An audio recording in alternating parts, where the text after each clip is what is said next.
Morning, the president is facing a series of crises at home and abroad as well that could be consequential for his re-election bid. There is the aftermath of the latest mass shootings, both outrage over his own role in fueling hate and racial division and pressure to pass gun legislation. He's also dealing with the escalating trade war with China and tensions with both Iran and North Korea. Jonathan writes this, quote, "The dark clouds are converging as the president's bid for a second term takes on new urgency. Trump exudes confidence, but as the 24 Democrats eager to take his job sharpen their attacks, the White House, or for the next 10 days, the clubhouse in Bedminster, New Jersey, will have to mount a multi-front effort rooted in maintaining his base rather than trying to expand it."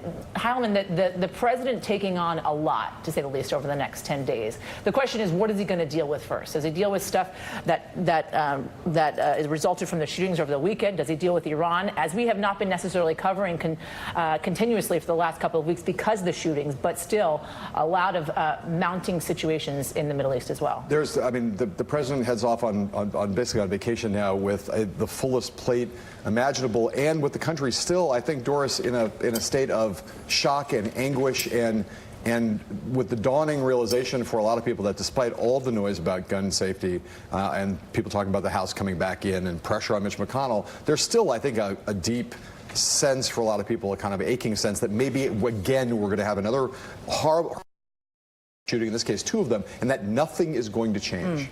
Yeah, I think that's the real sense that people have, and it's a really sad sense. You know, you just keep hoping every time that one time the country gets mobilized, there's a tipping point, and people feel that this is the time when it's going to happen. I still maybe feel something will happen. Maybe the background checks will take place. There's such an overwhelming majority for it.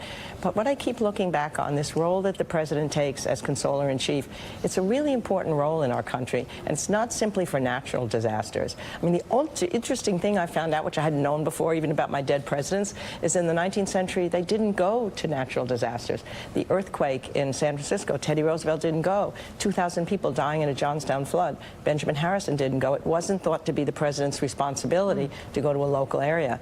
But now all these local areas have become nationalized. We watch them in real time. We feel them in real time. And you need that president not just to go and console, but to reassure about action. You know, when I think about FDR's first inaugural or Lincoln's second, they were times of real sadness where we needed consolation, but they assured us that they would act, that they would do something. And that's the big part that's left out yet. What are we going to do about this? Yeah, well, a lot of things have changed over time, Doris, and obviously the fact that the presidency is now is a totally televised job, right, exactly, is obviously part of what has changed here. The other thing that's changed in the case of Donald Trump is you didn't have any of these past presidents in the television or pre-television era who talk constantly about their crowd sizes, as Trump did here while visiting victims of last weekend's mass shooting in El Paso, Texas, a hospital on Wednesday. President Trump comparing the crowd sizes that he and former Congressman Beto O'Rourke drew at political rallies earlier this year. A CBS affiliate in El Paso posted this video online. I was here 3 months ago. We made a speech, and we had what was the name of the arena? That place was packed, right? There was some crowd. Thank you for. And we had twice the number outside. And then you had this crazy band who had like 400 people in a parking lot. They said his crowd was wonderful.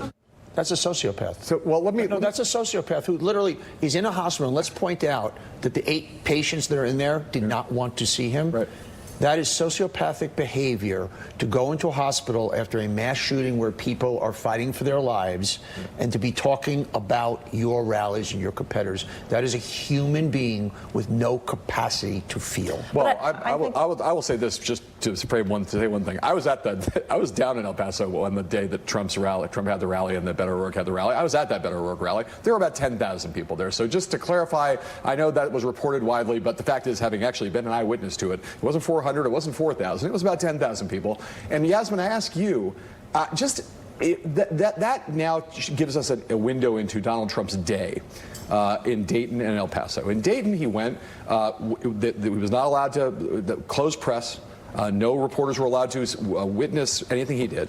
And then he walked out the door and started attacking the mayor of Dayton, one of the Ohio senators, and started attacking, just tweeting away, went into attack mode as soon as he finished in Dayton. Now we see that he was in El Paso attacking Beto O'Rourke. So I ask, just to Donnie's point, it's one thing to be bad at this part of the job. It's another thing to somehow not manage to make it through the day in which you were supposed to be consoling people who've been attacked without going into attack mode yourself. Let's not forget, though, that the press wasn't invited into the hospital rooms, but then there was subsequently a video put out that was basically celebrating the president's visit to the hospital. That was very much put together by the White House, as we well saw.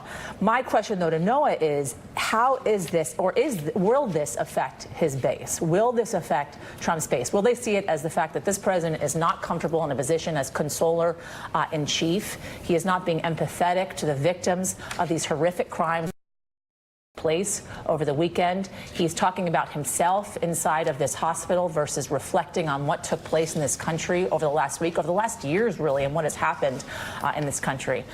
Is this going to affect his base at all? Is it resonating with them? Probably some, but probably not for most. Honestly, for me, the base is not the relevant question, because the base is a pretty small chunk of the electorate. It's not, I don't think, enough to secure re-election. What he needs is to build on that. He lost the vote 2016, 3 million popular votes. Presidents tend to expand on that. We've seen very little evidence to suggest the president is interested in expanding on his base.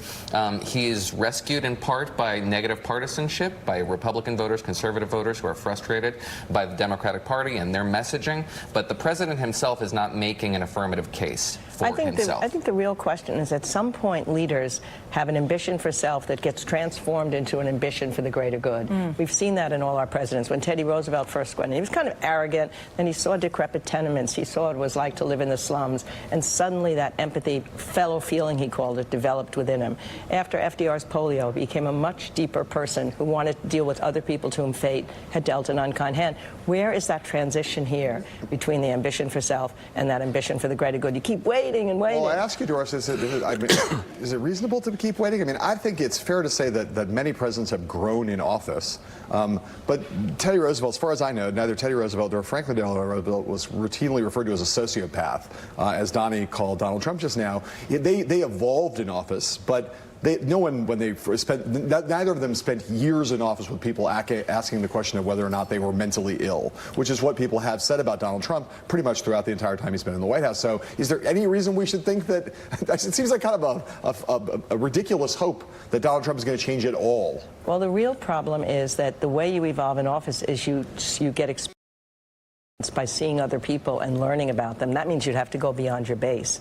You'd have to really see other people's lives and get an empathetic understanding for where they're coming from. If you stay within your base, then it's not as likely to That means grow. you also have to be contemplative and self-aware, which we haven't necessarily seen from this president. Do you think voters want empathy in a president? I absolutely do think they want empathy in a president. And we can't give up on what the voters want. Empathy is a natural human trait. It's the most important human trait for any leader at any level, whether you're the head of a police organization or the head of a university. And the fact that we want it and it's not there, I think